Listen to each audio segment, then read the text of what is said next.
Diagnóstico de laboratorio de las infecciones gastrointestinales.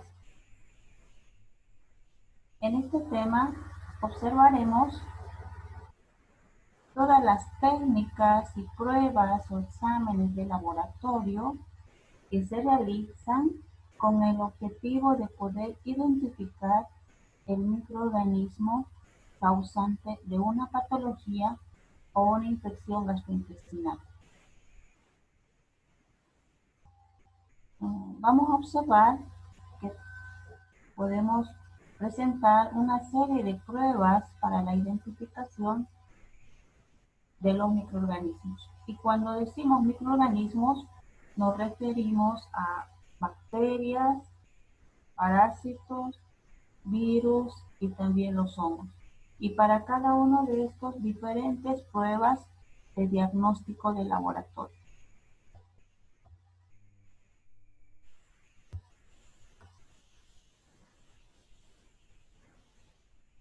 En cuanto a las bacterias, debemos recordar que las bacterias, tenemos grupos de bacterias que son no patógenas y hay un grupo de bacterias que son patógenas causantes de infecciones gastrointestinales.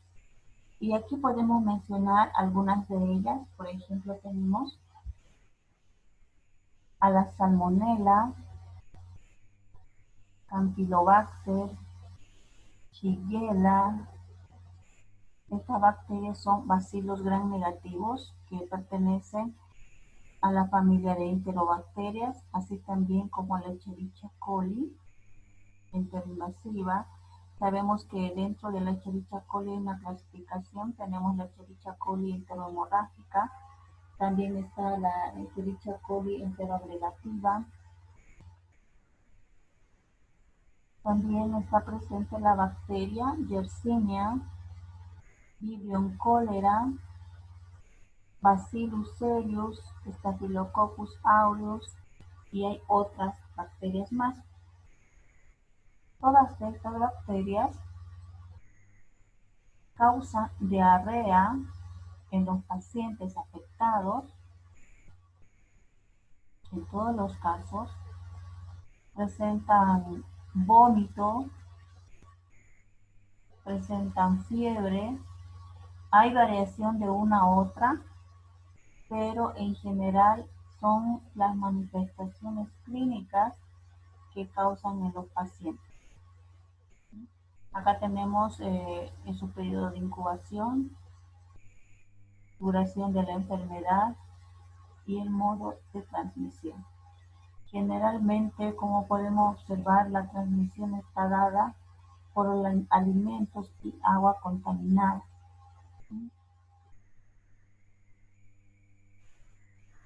También debemos recordar que problemas a nivel del intestino no solamente causan las bacterias, también los virus causan gastroenteritis.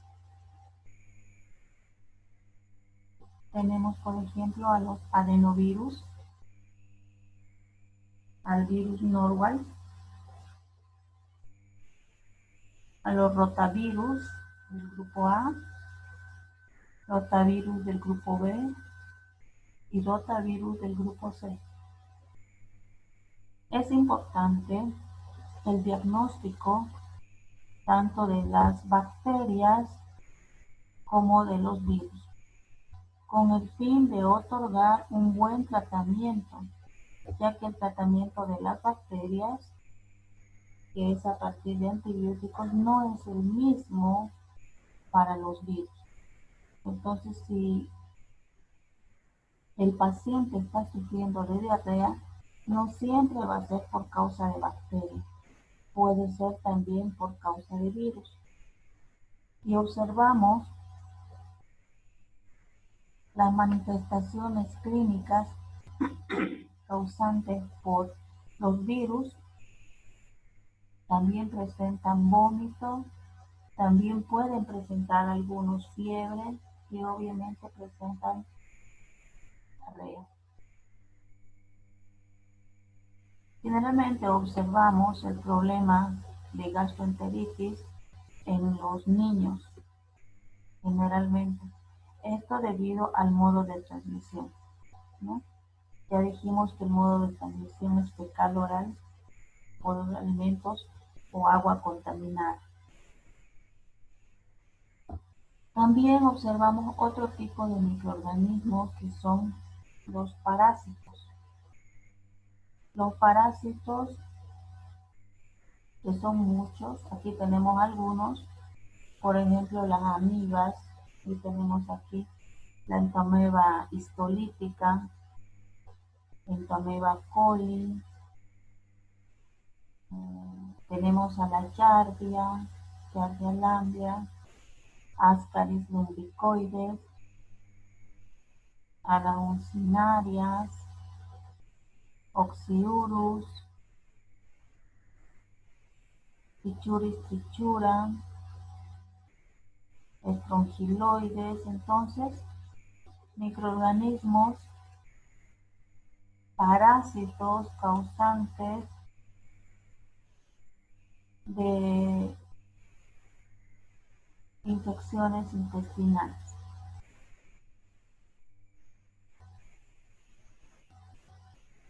Aquí podemos observar en la Entamoeba histolítica que presenta sangre en las heces, pudiendo causar enterocolitis. En el caso de la Giardia, presenta vómito, dolor epigástrico, también diarrea. En el Ascaris lumbricoides, diarrea, dolor abdominal. En la uncinaria, pérdida de sangre. Presenta materia fecal con presencia de melenas, decaimiento, anorexia. En los Oxyurus, la manifestación clínica más notoria es el prurito anal. Presenta por este prurito heridas por el rascado que sufre. En el caso de Trichuris trichura puede ser asintomático, pero luego puede presentar un prolapso rectal. Y en el caso de estrongiloides, una duodenitis, una intensa eosinofilia y un problema a nivel epigástrico también. Bueno, son los parásitos. El grupo de parásitos causantes de problemas gastrointestinales. Aquí tenemos otros parásitos más, como la Entamoeba histolítica, Giardia. Acá tenemos a los Cryptosporidium, Mycosporidium, Entamoeba histolítica, Entamoeba, aquí ya hemos mencionado estos dos que faltaban, que son parásitos. También pueden causar diarrea en pacientes inmunodeprimidos.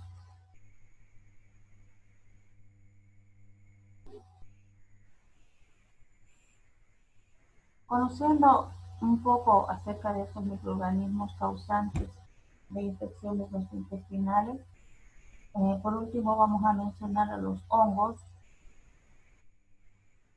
las levaduras, como la Candida albicans, también causante de diarrea.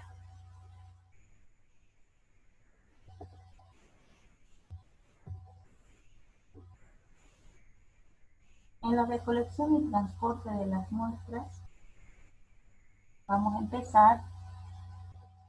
Para realizar los diferentes exámenes o pruebas de laboratorio necesitamos muestras, y la principal muestra será la materia fecal. Entonces, ¿cómo se debe recolectar y transportar estas muestras? Tanto las muestras para heces, muestras de heces para cultivo bacteriano, para la detección de parásitos, para la detección de virus y otros.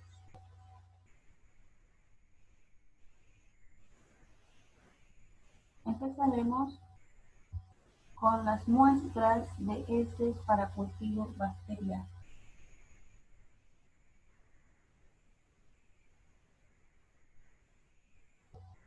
Si se prevé un retraso mayor de 2 horas en la recolecta de la muestra de heces, en este caso para realizar un cultivo bacteriano, la muestra debe colocarse en un medio de transporte.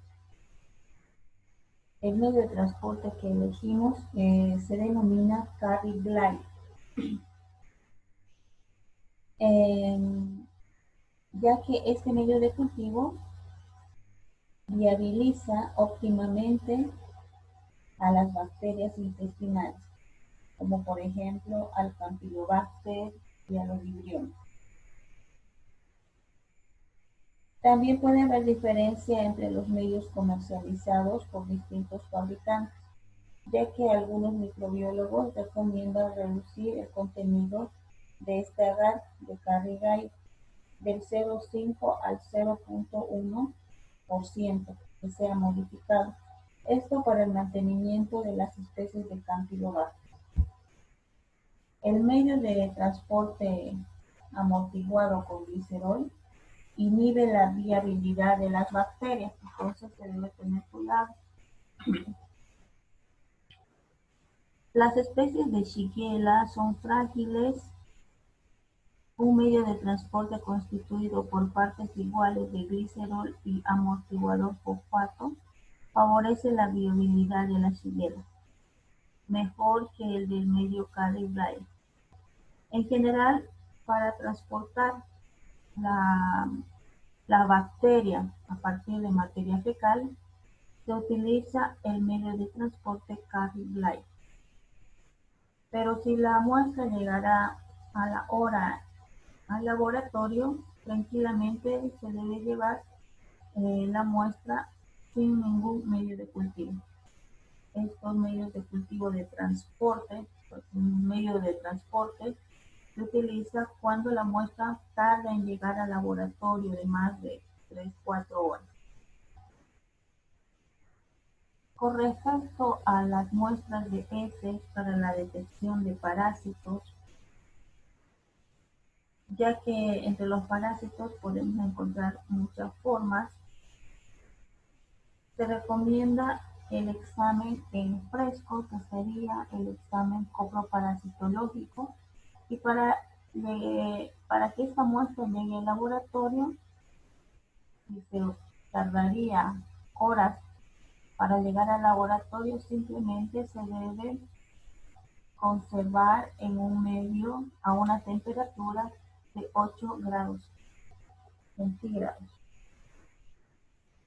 8 grados, esto mantendrá la viabilidad y no permitirá la multiplicación bacteriana y mantendrá la viabilidad del parásito. Con respecto a las muestras de heces para la detección de virus, las muestras de heces para cultivo de virus deben refrigerarse. Si los cultivos celulares no se inoculan dentro de las 2 horas posteriores a su obtención, con la ayuda de un hisopo rectal transportado en un medio de Stuart modificado, es otra forma de poder transportar la muestra para la detección de virus. Entonces ahí tenemos dos formas, ¿no? En refrigeración a 8 grados, o de lo contrario utilizamos el medio de transporte de Stuart para la detección de virus. Otros tipos de muestras que pueden obtenerse para el diagnóstico de infección del aparato gastrointestinal incluye material aspirado del duodeno, puede ser para la detección de la Giardia lamblia y Staphylococcus stercoralis, que debe examinarse de inmediato con microscopía directa para determinar la presencia de los trofozoides, que son móviles en este caso. y cultivarse para detectar bacterias y colocarse en un fijador con alcohol polivinílico para un examen parasitológico posterior. Es importante que se le comunique al paciente el tiempo en el que se entregarán los resultados.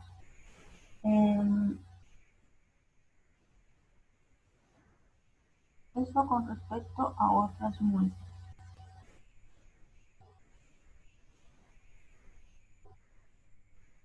Una vez que nuestras muestras fueron recolectadas y transportadas hasta el laboratorio, empezamos lo que es el diagnóstico de laboratorio. Las diferentes técnicas que se pueden utilizar para la identificación del microorganismo. Dependiendo de qué microorganismo, utilizaremos diferentes pruebas de laboratorio. En estas pruebas podemos mencionar, por ejemplo, preparados en fresco, emisiones, detección de antígenos, técnicas de biología molecular y cultivos. Empezaremos por preparados en fresco.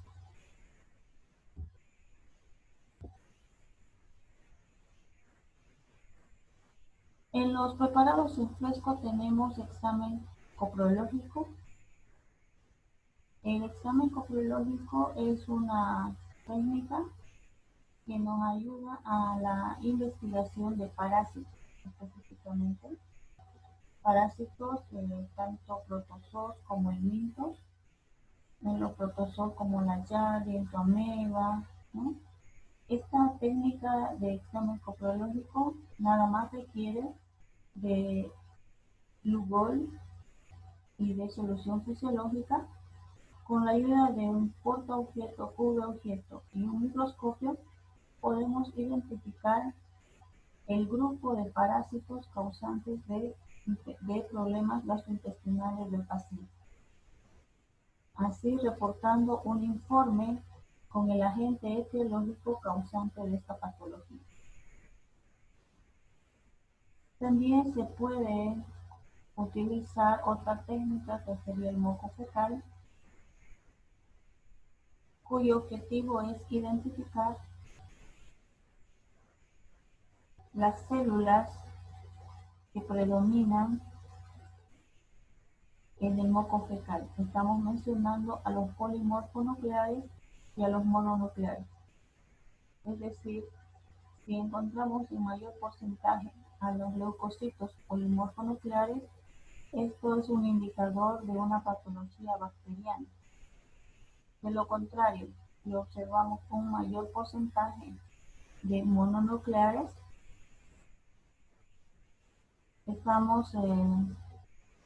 esto dirige a una patología viral.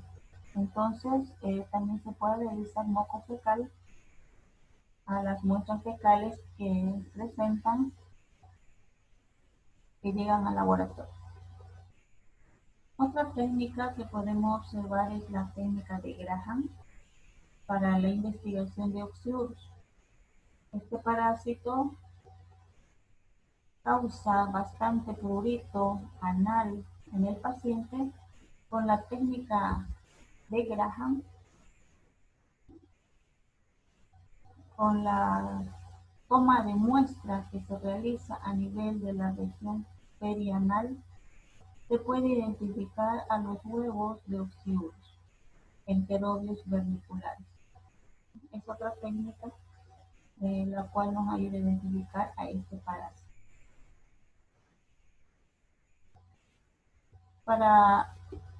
En general, también para los helmintos tenemos las técnicas de concentración que también ayudan a la investigación de los parásitos.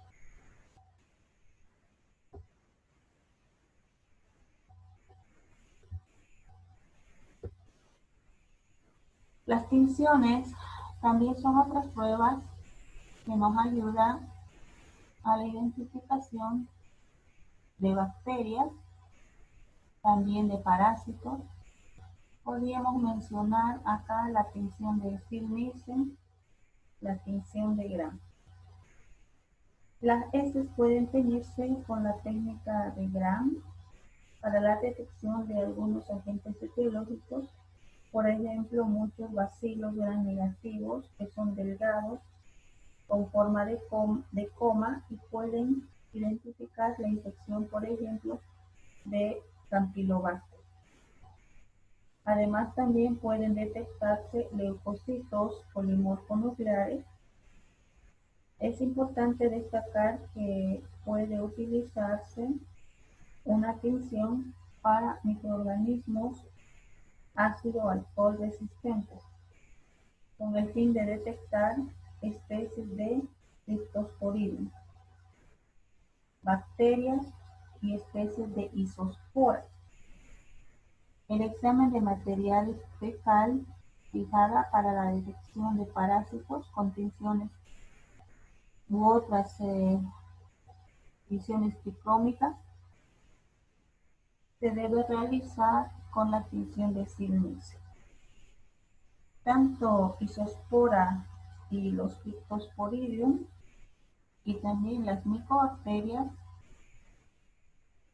para identificarlas se utiliza la tinción de Sil-Nielsen, ya que son microorganismos alcohol ácido resistentes. Tenemos acá la tinción de Sil-Nielsen. En la tinción de Sil-Nielsen necesitamos realizar un frotis. El frotis seco se tiñe con fucsina, luego se lleva a calentamiento en 3 ocasiones hasta la emisión de vapores, se lava, luego se utiliza el alcohol ácido. En este paso, los bacilos alcohol ácido resistentes no se decoloran, pero sí las otras bacterias. Finalmente se lava y luego se agrega el azul de metileno. Se lava, se seca y se puede añadir una gota de aceite de inmersión para observar en el microscopio. Estamos buscando en este caso tanto bacterias como parásitos, ¿no? Todas las bacterias están clasificadas como gram positivas y gram negativas, y en el caso de los parásitos en busca de Cryptosporidium y de isospora. En la tinción de gram, la técnica es la siguiente: un frotis seco se tiñe con el primer colorante, que es cristal violeta. Después de 1 minuto se lava y se aplica lo que es el Lugol.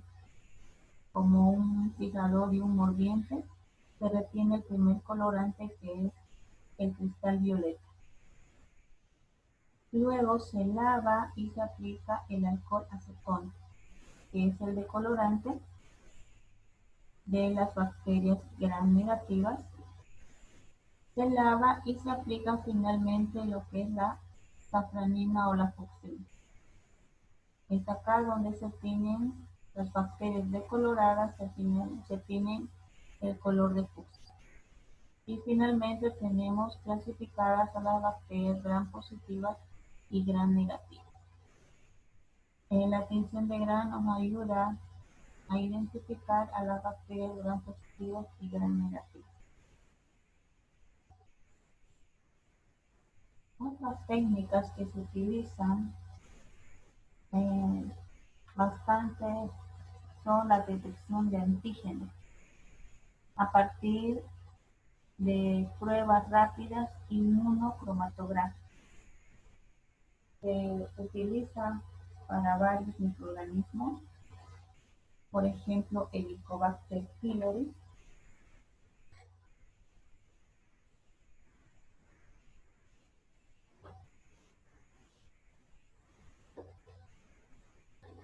Esta prueba rápida inmunocromatográfica busca identificar ya sea el anticuerpo o el antígeno.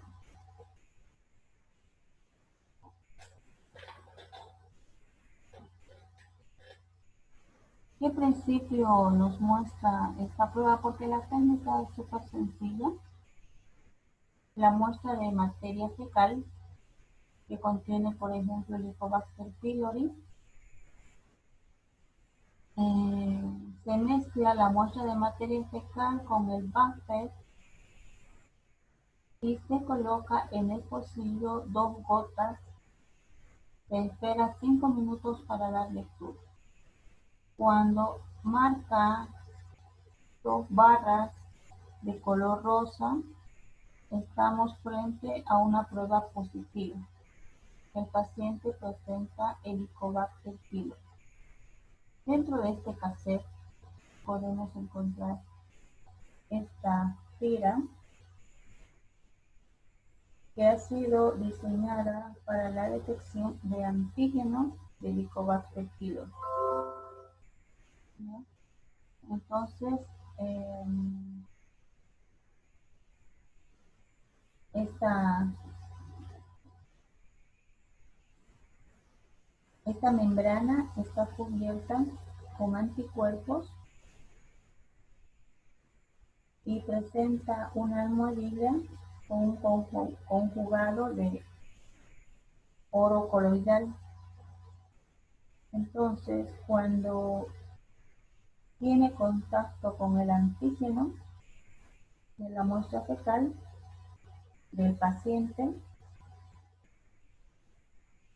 tiene una unión con el oro coloidal y también con el anticuerpo, y esto se observa cromatográficamente por capilaridad. Cuando hay esa unión antígeno-anticuerpo, mostrará la formación cromatográfica de las líneas de color. Cuando no hay la presencia del antígeno, entonces no habrá esa unión, por lo tanto no hay la marcación de las barras. Tenemos T, que es del paciente, y tenemos la C, que sería el control, que indica que el reactivo está en perfectas condiciones. Es un control que se tiene porque si no marca la C, entonces el reactivo no está bien. Esta es una prueba rápida inmunocromatográfica.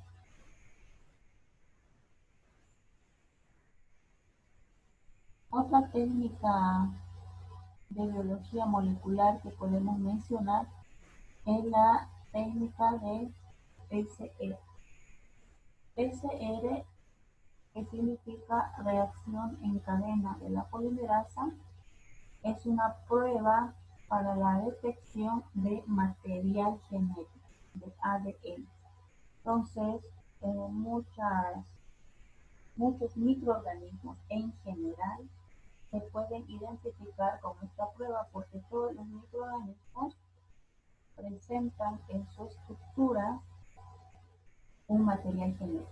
Todos, tanto las bacterias, los virus, los hongos, pueden presentar material genético, y entonces esta prueba de PCR se aplica a todos ellos.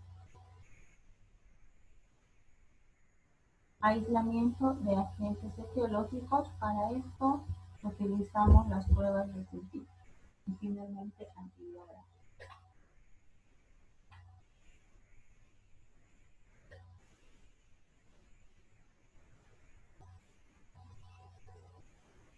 Los cultivos de materia fecal, antes de pasar a esto, en la detección de antígenos podemos también mencionar la tinción indirecta con anticuerpos fluorescentes para la detección de Giardia y Cryptosporidium. Los microorganismos que causan estas enfermedades pueden visualizarse con facilidad a partir de muestras de materia fecal con una tinción fluorescente. con la ayuda de anticuerpos. Lo mismo, entonces tiene que haber la unión del antígeno del microorganismo con el anticuerpo monoclonal presente en la tinción fluorescente. Cuando hay la presencia de antígeno del microorganismo, habrá la unión del anticuerpo monoclonal, por lo tanto podríamos observar tranquilamente en una tinción fluorescente. También acá se pueden utilizar otras pruebas como las pruebas de enzima inmunoensayo o también llamadas pruebas de aglutinación.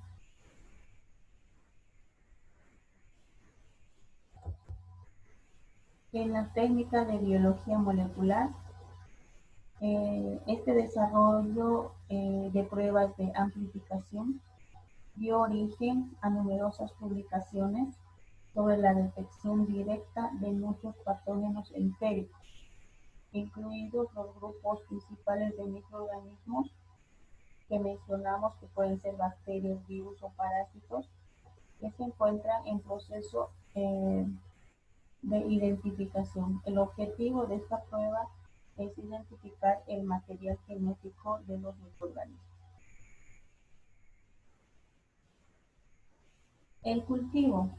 En el caso del cultivo de bacterias, para obtener un buen rendimiento máximo de las muestras fecales para cultivo, debe sembrarse en diversos medios de cultivo, ya sea en agar maconte, agar SS, agar sangre, etc. Estos medios de cultivo son sólidos, pero también hay medios de cultivo líquidos. La elección de los medios de cultivo dependiendo al microorganismo que estamos investigando. Los microorganismos para cultivos de rutina en la mayoría de los laboratorios se realizan a partir de heces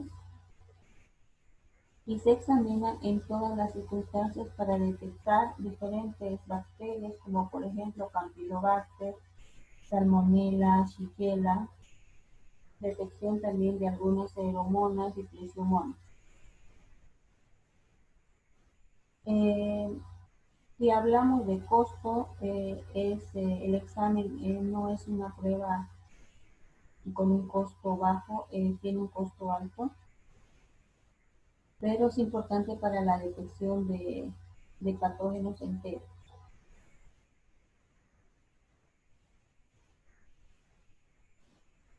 Otros microorganismos que podemos identificar son la Escherichia coli, también causante de diarreas. En cuanto a la detección de Salmonella, Shigella y Campylobacter, se analizan los cultivos de estos microorganismos, ya que se ha observado en un alto porcentaje la presencia de Salmonella Shigella. También para la Salmonella y Shigella existen otras pruebas que son serológicas que también se pueden realizar a partir de muestras sanguíneas. Y en este caso nosotros estamos mencionando a partir de agar, ¿no? En el caso de Salmonella, en el caso de las pseudomonas, que también en los estafilococos que podrían causar, podríamos utilizar el agar sangre, que es un agar tristicasa de soja, con sangre de carnero al 5%. Este medio es excelente y permite el desarrollo de estos microorganismos. Y favorece este medio crecimiento de estas especies de estafilococos, pero también favorece el crecimiento de levaduras y de enterococos. En algunos casos también favorece el crecimiento de bacilos gram negativos.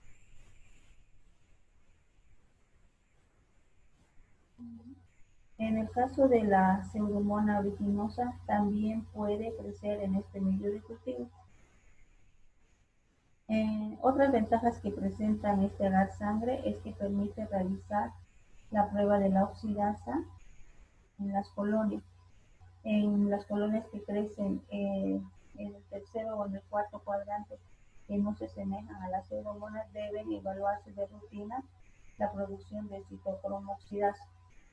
El desarrollo es abundante, debe sospecharse, además de vibriones, feromonas o presiomonas.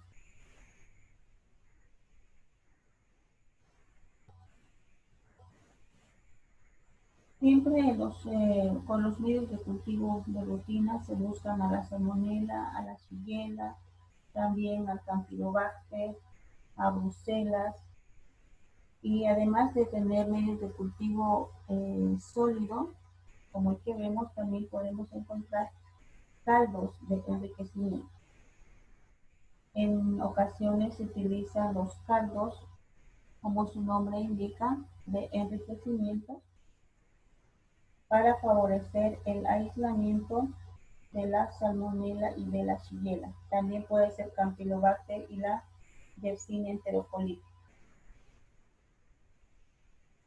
El caldo para estas bacterias gram negativas, que es el caldo selénico, permite un buen aislamiento de estas bacterias. Los caldos de enriquecimiento para enterobacterias se deben incubar en aerobiosis a 35 grados C durante 6 a 8 horas y luego deben cultivarse varias gotas en por lo menos 2 placas de medios de cultivo selectivo.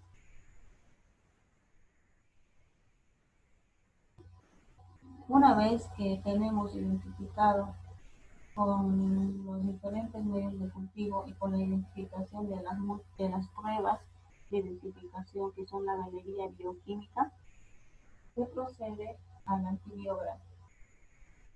El antibiograma es una prueba que nos ayuda a reconocer la resistencia de la bacteria frente a los antibióticos. O de lo contrario, la sensibilidad de las bacterias frente a los antibióticos, con el objetivo de poder tratar al paciente con una terapia de antimicrobianos que pueda hacer efecto, que pueda eliminar a las bacterias. Entonces, esta prueba de antibiograma ayuda mucho para la terapéutica que otorgará el